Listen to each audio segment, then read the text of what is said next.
আপনারা স্ক্রিনে যে ভিডিওটি দেখতেছেন এই ভিডিওটি বালাসীঘাটে। চারদিকে যখন পানি, তখন বালাসীঘাটের নদীর মাঝখানে একটা দ্বীপে কয়েকটা ঘর বাড়ি নিয়ে গড়ে উঠেছে একটি গ্রাম।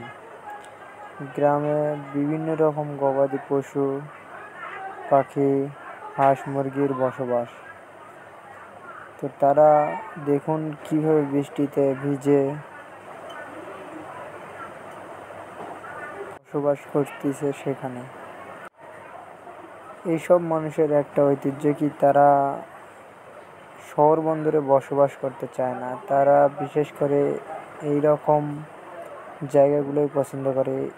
এই দ্বীপটা ভেঙে গেলে তখন তারা অন্য দ্বীপে গিয়ে উঠবে, আবার সেখানে যদি ভেঙে যায় আবার অন্যখানে গিয়ে উঠবে, তবু তারা শহর বন্দরে আসতে চায় না। এখানে ঘুরতে গিয়েছিলাম, ঘুরতে গিয়ে দেখলাম তাদের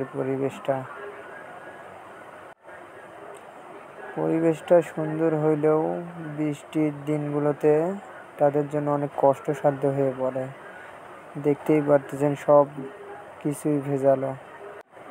তারা নিজেরাই বৃষ্টির মধ্যে কষ্ট করতেছে, সাথে গবাদি পশু যেগুলো আছে তারা সেগুলোও বৃষ্টিতে ভিজে যাচ্ছে।